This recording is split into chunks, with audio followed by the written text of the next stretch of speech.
The morphine was still making everything feel distant and dreamlike when my phone buzzed on the hospital bedside table. I'd just come out of emergency surgery after a drunk driver had T-boned my car 3 days earlier. Broken ribs, internal bleeding, concussion, the works. But I was alive, which was more than the doctors had initially promised. The text was from my sister Isabella. "We sold your apartment to cover expenses. Deal with it. Family meeting tonight to discuss your other assets." I stared at the message for a long moment, letting it sink in. My family had just sold my apartment while I was unconscious in intensive care. Not to help with medical bills. My insurance covered everything. To cover expenses, which in Martinez family code usually meant Isabella's credit card debt or my brother Diego's latest business failure. I pressed the call button for the nurse. "Everything okay, Mr. Martinez?" Sarah, the night nurse, poked her head in. "Could you hand me my laptop from the bag? I need to make a quick business call." The doctor said to rest. "This'll just take 5 minutes." She helped me sit up properly and positioned the laptop on the bed table. I opened my secure connection to Pinnacle Properties Management and scrolled to the tenant directory for Skyline Tower, the 40-story luxury complex in downtown where I'd been living for the past 2 years. My family thought I rented apartment 3247 for $3,200 a month, which they considered ridiculously expensive for someone who worked in computers. What they didn't know was that I owned the entire building through a network of holding companies I'd established over the past 4 years. I found the Martinez family entries in the system. Isabella had been living in the penthouse suite on the 38th floor for 18 months, officially as my house sitter, but really because she'd been evicted from her previous apartment for non-payment. My parents occupied the luxury 2-bedroom on the 35th floor, and Diego had the corner unit on 33. All of them living rent-free in a building worth $347 million, while treating me like the family charity case. I opened my phone and dialed building security. "Pinnacle Properties, Marcus speaking." "Marcus, this is Alex Martinez. I need the Henderson family escorted from the building immediately." "Sir? Is everything all right?" "Family emergency. Please revoke all access cards for units 3301, 3512 and 3847. Effective immediately." That's the Martinez family, sir. Your emergency contacts." "Former emergency contacts. Please have their belongings packed and moved to temporary storage. Bill the moving expenses to my account." "Understood, sir. Should I inform them that you're the building owner or?" "Not yet. Just tell them the apartment sales were fraudulent and the building management is investigating." I hung up and opened my portfolio management app. Time to deal with the family meeting Isabella had mentioned. My phone rang almost immediately. Isabella's name appeared on the screen. "Alex, what the hell is happening? Security just told us we have to leave the building." "Really? That's weird." I kept my voice calm, almost bored. "Why would they do that?" "They said something about fraudulent apartment sales. They're packing our stuff right now." Well, you did text me that you sold my apartment. Maybe building management found out about the unauthorized transaction." "Unauthorized? Alex, we're your family. We have power of attorney." That was interesting. "Actually, Isabella, you don't. I never signed any power of attorney documents." Silence on the other end. "Isabella? You still there?" But Dad said you'd given us financial authority while you were unconscious." "Dad lied. Which reminds me, how exactly did you sell an apartment you don't own?" More silence. "Isabella, please tell me you didn't forge my signature on legal documents." "It wasn't forgery. We were protecting your interests. By selling property that doesn't belong to you to cover your credit card debt?" "How did you know about the credit cards?" I pulled up Isabella's credit report on my laptop. As the building owner, I had access to all tenants' financial information for lease qualification purposes. "You're $67,000 in debt across 8 credit cards with a 534 credit score. Diego owes $43,000 to various creditors, and his business loan is in default." "Alex, how do you know all this?" "I know a lot of things, Isabella. For instance, I know that the apartment sale you arranged was actually a scam targeting elderly victims. The buyers you found were planning to use my apartment as a base for identity theft operations." The gasp on the other end told me I'd hit the target. "You didn't vet the buyers at all, did you? You just took their cash and handed over fake ownership documents." "Alex, I can explain." "Don't. I already reported the attempted fraud to the FBI. They'll want to interview you tomorrow. I could hear Diego's voice in the background asking what was happening. Put me on speaker, Isabella. A moment later, Diego's voice came through clearly. Alex, what's this about fraudulent sales? We were trying to help you. Help me by stealing my apartment and selling it to criminals? Steal? Bro, you're in the hospital. Someone needed to handle your affairs. Which affairs exactly? My business is running perfectly fine without your intervention. What business? Mom's voice joined the conversation. Alex, honey, you work for that little computer company. We've been supporting you for years. I opened my business banking app and took a screenshot of the main dashboard, then texted it to Isabella. Check your phone, I said.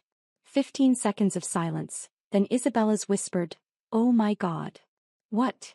Diego demanded. What did he send? His bank balance, Isabella breathed. Alex, this says you have $184 million. That's just the primary business account, I said. The portfolio management system shows total assets, but I figured we'd start small. Total assets? Mom's voice was barely audible. I opened the full portfolio display and sent another screenshot. Pinnacle Properties Management Group. Current valuation, $2.8 billion. Diego's voice cracked. Billion? With a B. 17 commercial properties, 43 residential buildings, and about 12,000 individual units across 3 states. We specialize in luxury developments and mixed-use commercial spaces. Alex, Dad's voice joined the call. Apparently the whole family was now huddled around Isabella's phone. Are you saying you own real estate? I'm saying I own the real estate company that owns most of the downtown district, including Skyline Tower, where you've all been living rent-free for the past year and a half. The silence stretched for nearly a minute. Finally, Mom spoke. You own our building? I own your building, your favorite restaurant, the mall where Isabella works, and the car dealership where Diego bought his BMW. I paused for effect. Speaking of which, Diego, your car payments are 3 months behind. The repo company will be there Monday morning unless the account is brought current. But I thought you were struggling financially, Mom said weakly. You never spend money, you live so modestly. Because I learned early that displays of wealth made this family treat me like an ATM. Remember my college graduation when I mentioned getting a good job offer? Dad immediately started talking about family investment opportunities. That was different, Dad protested. We were trying to help you understand business. You were trying to get your hands on my signing bonus. Just like you're trying to get your hands on my assets now. I pulled up another screen on my laptop. Speaking of business understanding, Isabella, did you know that selling someone else's property is a federal felony? Alex, we can fix this, Isabella said quickly. We'll call the buyers, cancel the sale. Too late. The FBI already has the fake documents you created, the buyers' identities and security footage of you accepting cash payments in the parking garage. Security footage? Diego's voice went high. Skyline Tower has cameras in every common area, including the garage where Isabella met with known criminals to sell stolen property. I could hear frantic whispering in the background. Here's what's going to happen, I continued. You have 6 hours to pack your belongings and vacate the building. Security will assist with the moving process. Alex, please, Mom pleaded. We're your family. Family doesn't steal from each other while one member is fighting for his life in the hospital. But where will we go? Isabella asked. I pulled up another property listing. There's a nice 2-bedroom apartment available in the Riverside complex.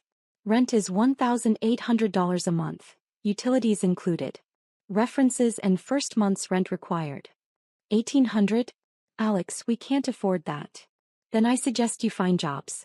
Diego, there's an opening for a sales associate at the Toyota dealership.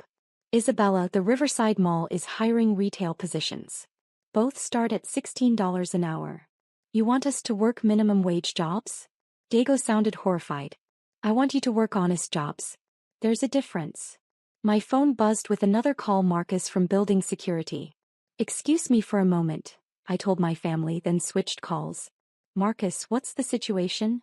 Sir, the Martinez family is refusing to leave. They're claiming tenant rights and threatening to call the police. Go ahead and call the police. Show them the lease agreements, you'll find that all 3 units are listed under property management discretionary housing, not tenant leases. The occupants have no legal standing. Understood, sir.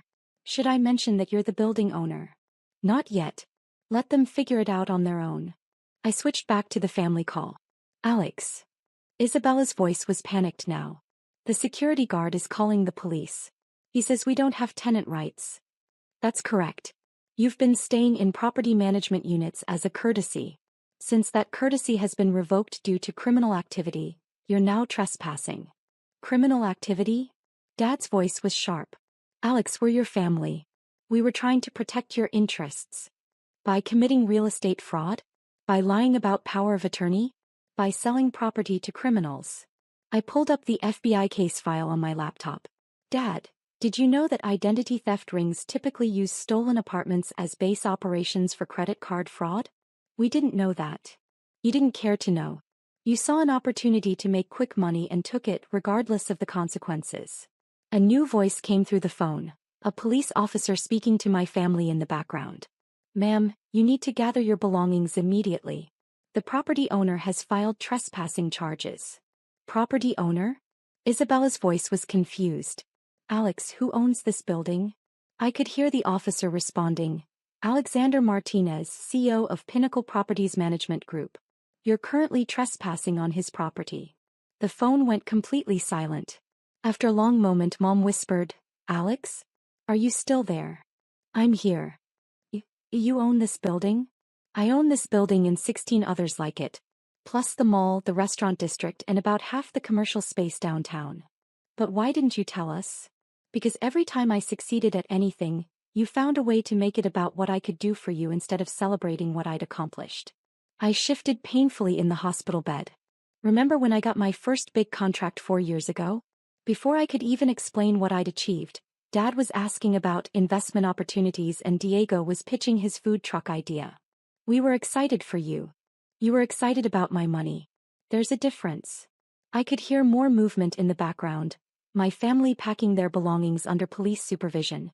Alex, Dad's voice was different now, smaller. What do you want from us? I want you to understand that success isn't about what you can take from other people. It's about what you can build through hard work and honest dealing. But we're your family. Family doesn't forge documents, steal property, or try to liquidate someone's assets while they're unconscious in the hospital. I paused. But family does forgive under the right circumstances. What circumstances? I pulled up the employment listings for my various companies. Diego, there's a property management trainee position available at Riverside Properties. $42,000 a year to start, with advancement opportunities based on performance. Isabella, we need a customer service coordinator for the retail division. $38,000 plus benefits. You're offering us jobs?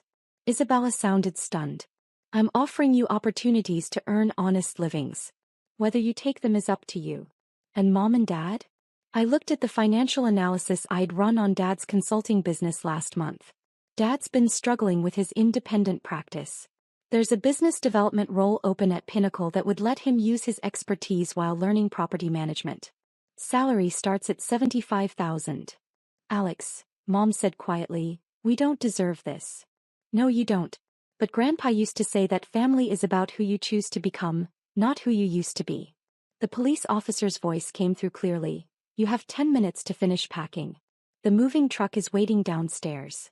Isabella, the job offers expire at midnight Sunday. Think about it over the weekend. What about our security deposits for new apartments? I pulled up my corporate housing assistance program. Employees in good standing can access low-interest housing loans and deposit assistance. But you'd have to actually be employees first. Diego's voice was subdued. Alex, I'm sorry. We thought you were struggling financially and we were trying to help. By selling my home to criminals while I was fighting for my life? When you put it like that. That's exactly what happened, Diego. No spin, no excuses. I could hear the sound of elevator doors closing, my family leaving the building they'd called home for over a year. Alex. Isabella's voice was smaller now. Are you going to press charges against us? I considered the question carefully. The FBI had a solid case for fraud, forgery, and conspiracy. My family could face serious jail time. That depends. On what? On whether you choose to be the people who steal from family members in crisis, or the people who earn their way back to respectability. My phone showed another incoming call. Dr. Patricia Williams, my surgeon. I need to take this, I told my family. Think about what kind of people you want to be going forward. I switched to Dr. Williams' call. Alex, I heard there was some kind of family emergency involving your housing situation. Nothing I can't handle from here. How are my recovery prospects looking? Excellent, actually. But Alex, I need to tell you something. When you were brought in, your family was asking detailed questions about your estate and medical decision-making authority. My blood chilled. What kind of questions? Whether you'd signed any advance directives, who had power of attorney if you became incapacitated, what happens to your assets if... She paused. If you didn't make it. They were planning my funeral while I was in surgery? I probably shouldn't have mentioned it, but when I heard about the apartment situation, I closed my eyes and let the implications wash over me. My family hadn't just stolen from me opportunistically, they'd been planning to liquidate my assets from the moment I'd arrived at the hospital. Dr. Williams, I need you to document everything they said. Times, exact quotes, witnesses present. Already done. I found their behavior concerning enough to make detailed notes. After hanging up, I opened my secure laptop connection to Pinnacle Properties' legal department. It was time to understand exactly what my family had been planning. The investigation took 47 minutes. What I found was worse than simple fraud.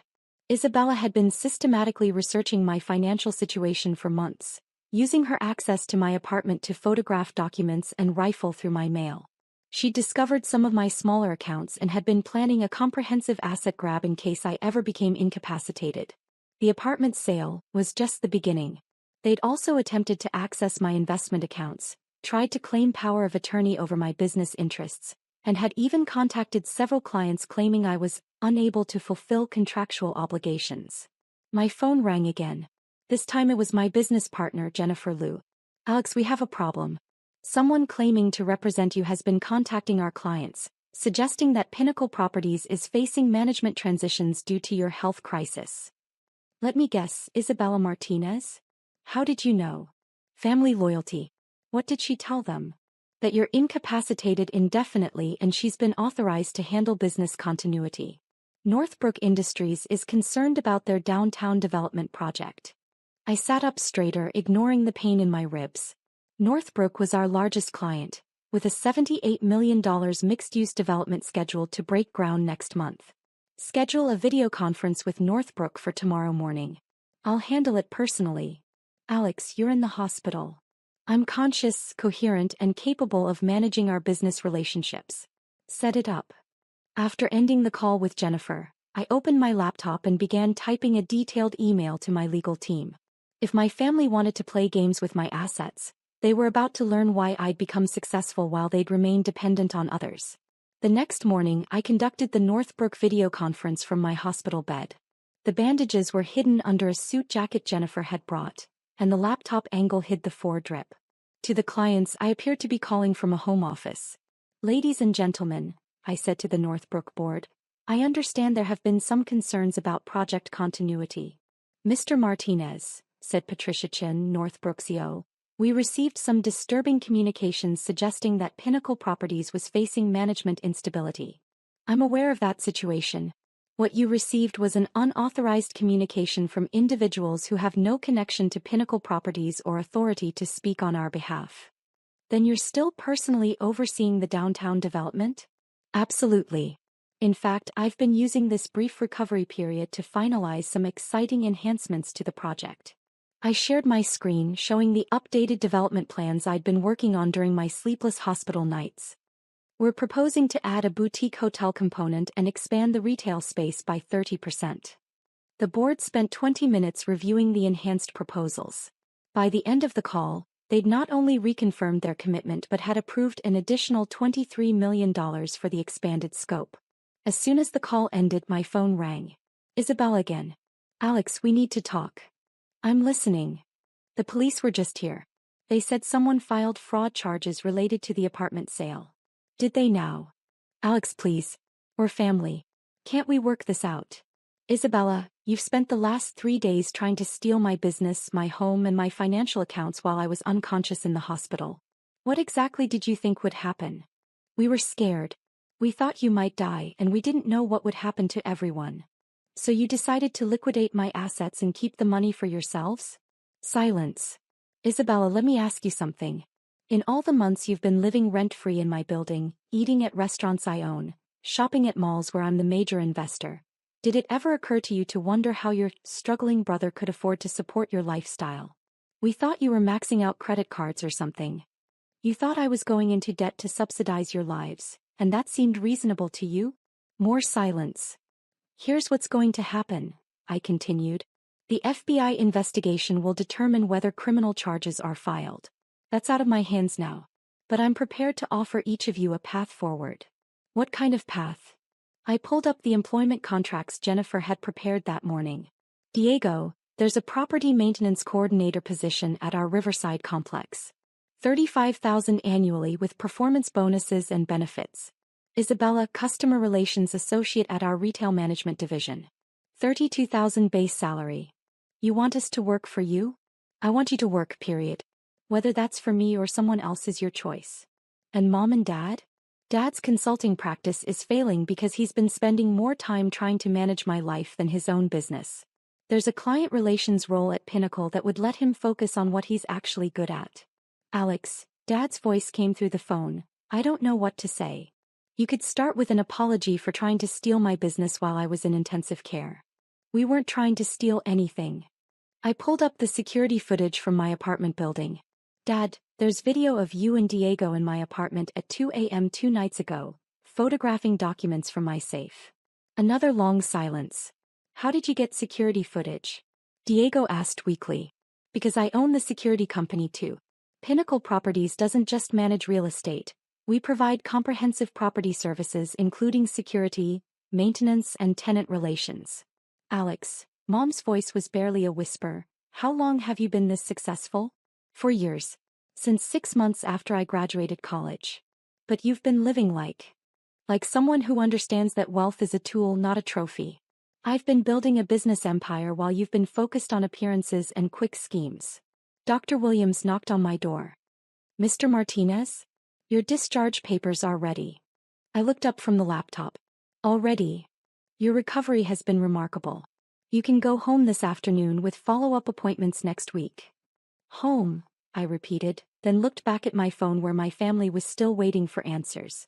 Isabella, by the time I'm discharged this afternoon, you'll need to have made a decision. Either accept the job offers and start earning honest livings, or find your own paths forward.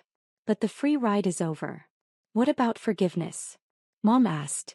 What about family? Forgiveness happens after accountability, Mom. And family is earned through loyalty, not claimed through DNA. I ended the call and looked out the hospital window at the city skyline. Somewhere out there, my family was finally facing the consequences of treating success like something they were entitled to rather than something they needed to earn.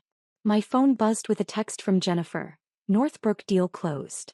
Additional $23 million approved. Also, building security reports the Martinez family has vacated the premises. What are your instructions regarding their employment applications? I typed back. Hold the positions open until Sunday midnight. After that, post them publicly. 3 hours later, as Jennifer drove me home from the hospital, she asked the question I'd been expecting. Alex, why offer them jobs at all? After what they did? I looked up at Skyline Tower as we pulled into the parking garage. Because cutting them off completely would make me just like them. Someone who uses power to hurt people instead of helping them grow. And if they don't take the jobs? Then they'll have chosen their own path. Either way, I'll know I gave them a real opportunity to change. My phone rang as we stepped into the elevator. Isabella's name on the screen. Alex. Yeah. We talked it over. We want to accept the job offers. All of you. All of us. And Alex. We're sorry. Really sorry. I looked at Jennifer, who was watching me with curious eyes. Isabella, being sorry is a good start. But rebuilding trust happens through actions, not words. We understand. Report to Human Resources Monday morning at 9 a.m. Dress professionally, bring 2 references each, and understand that you'll be employees, not family members getting special treatment. We get it. One more thing, Isabella. Yeah. The apartment you tried to sell? I'm converting it into our new client hospitality suite. Every time you work late and see business partners meeting in there, I want you to remember that honest work builds things, while schemes tear them down. As the elevator reached the 32nd floor and opened into my penthouse lobby, I realized something had fundamentally changed. My family would either choose to grow into better people through honest work, or they'd choose to remain exactly who they'd always been. Either way, I'd finally stopped trying to save them from themselves. Sunday night, 4 employment contracts were signed and returned to human resources. Monday morning, the Martinez family started their first honest jobs in years. And for the first time since college, I was genuinely curious to see who they'd choose to become.